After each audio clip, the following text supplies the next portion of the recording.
রাত্রিকালীন সময়ে যদি কেউ পেছন থেকে ডাকে এবং স্পষ্ট আপনি শুনতে পাচ্ছেন যে আপনাকে কেউ পেছন থেকে ডাকছে অথচ কোনো মানুষ নেই, ভুলেও আপনি ঘাড় ঘুরিয়ে তাকাবেন না। কি করবেন? হয় বডিলি পুরোটা আপনি ঘুরবেন অথবা ঘাড় ঘুরিয়ে এভাবে তাকাবেন না। কি করবেন? যখন দেখতেছেন একবার, দুইবার, তিনবার আপনাকে ডাকছে, আয়াতুল কুরসিটা আপনি মনে মনে পড়ে নেবেন। আয়াতুল কুরসি পড়ে বডিলি আপনি পুরোটা ঘুরে যাবেন, দেখবেন কিচ্ছু না, ইনশাল্লাহ চলে যাবে এবং ভয়টাও কেটে যাবে। জিন আপনার কখনো টুটি চাপে ধরবে না যদি আপনি পবিত্র থাকেন, যদি আপনার ভিতরে আয়াতুল কুরসির সম্পদ থাকে।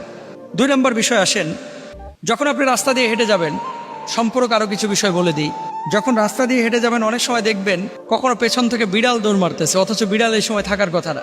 কখন থেকে কুকুর আপনার পেছনে পেছনে দৌড়াচ্ছে অথচ কুকুর এই সময় রাস্তায় থাকার কথা না, এবং আপনাকে দেখার পরে অতিরিক্ত উত্তেজিত হয়ে গেছে। আপনি দেখতে পাচ্ছেন সাপ আপনার পেছনে আপনাকে অনুসরণ করছে, প্রথমে সাপকে ইট তুলে মারবেন না।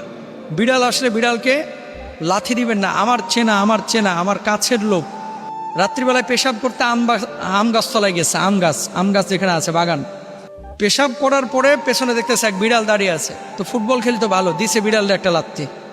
বিশ্বাস করেন পরের 3 দিনের মাথায় এই পাটা পুরো ফুলে গাছের মতো হয়ে গেছে।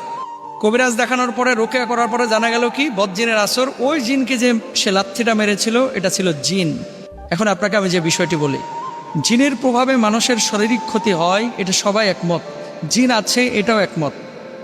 জিন 2টা সুরত ধারণ করতে খুব পছন্দ করে, একটা হচ্ছে বিড়ালের সুরত আর একটা হচ্ছে সাপের সুরত, মানে আকার আকৃতি।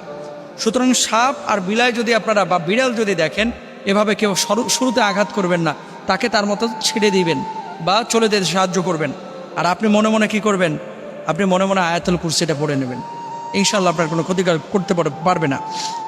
তারপরে বাঁশঝাড়ের নিচ দিয়ে আপনি যাচ্ছেন, শব্দ হচ্ছে বিকট শব্দ। দিনের বেলায় কোনো শব্দ নয়, কিন্তু রাত্রিবেলায় বিকট শব্দ, কান্নার আওয়াজ। এমন এলাকা দিয়ে বা এমন একটি রাস্তা দিয়ে আপনি যাচ্ছেন যেখানে দিনের বেলায় গাছের ডালটা সোজা ছিল, কিন্তু রাত্রিবেলায় যখন আপনি হেঁটে যাচ্ছেন দেখতে পাচ্ছেন গাছের ডালটা বাঁকা হয়ে গেছে। যখন দেখবেন যে দিনের বেলায় সোজা ডাল ছিল, রাত্রিবেলায় ডাল বাঁকা হয়ে গেছে, সেই ডালের নিচ দিয়ে যাওয়ার চেষ্টা করবেন না। আর যদি একান্ত অন্য কোনো রাস্তা না পান, তাহলে কয়েকবার আল্লাহু আকবার, আল্লাহু আকবার, আল্লাহু আকবার বলে সশব্দ উচ্চারণ করবেন 3 বার। তারপরে আয়াতুল কুরসি পড়ে আপনি সেই গাছের নিচ দিয়ে যেতে পারেন। অনেক সময় দুষ্ট জনেরা খেলাধুলা করে এবং এই সমস্ত কাজগুলো করে থাকে। নির্জন জঙ্গল থেকে আপনার নাম ধরে কেউ ডাকছে, রাত্রিকালীন সময়ে এটা হয় গ্রাম অঞ্চলে বিশেষ করে। বাড়ির পাশে গরুস্থান আছে অথবা বাড়ির পাশে পুকুর বা পুষ্করণী আছে, বাড়ির পাশে কোনো জঙ্গল আছে, আপনারা কে যেন নাম ধরে ডাকছে। হঠাৎ ঘুম থেকে জাগ্রত হলেন, কে যেন আমাকে নাম ধরে ডাকছে, জানলা খুলে দেখেন কিছুই নাই। আপনাকে একটা বিষয় বলি, যখন নাম ধরে কেউ ডাকবে হুট করে তার সামনে বের হয়ে চলে যাবেন না, আপনার ক্ষতি হতে পারে। তাহলে আপনি কি করবেন? যখন আপনার নাম ধরে ডাকা হবে আয়াতুল কুরসি পড়বেন, পড়ে চারিদিকে ফুৎকার দিবেন ইনশাআল্লাহ। দেখেন আয়াতুল কুরসি কিন্তু মারাত্মক জিনিস, এই আয়াতগুলোর কিন্তু অনেক পাওয়ার। এই আয়াতগুলো মুখস্থ করে নিন।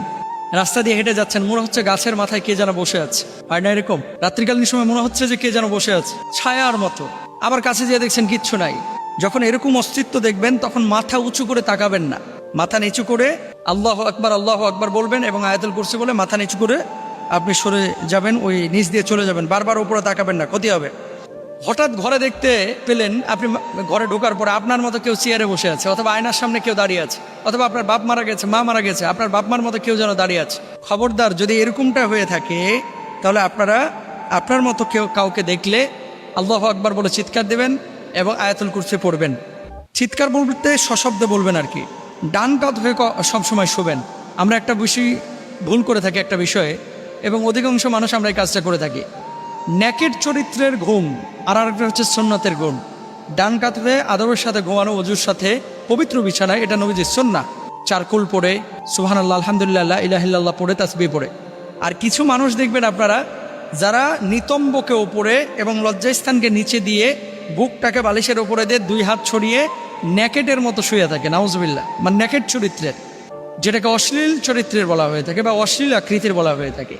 এরকম কোনো অশ্লীল আকৃতি দিয়ে আপনি শুয়ে থাকবেন না। এই চরিত্রটা বা এই আকৃতিটা জিনের খুব পছন্দ, এবং এই ধরনের প্রবলেম আপনি ফেস করবেন যদি এইভাবে নিয়মিত শুয়ে থাকেন। বোবা জিন ধরবে, তারপরে এই বজ্জিনের আসর ঘটবে।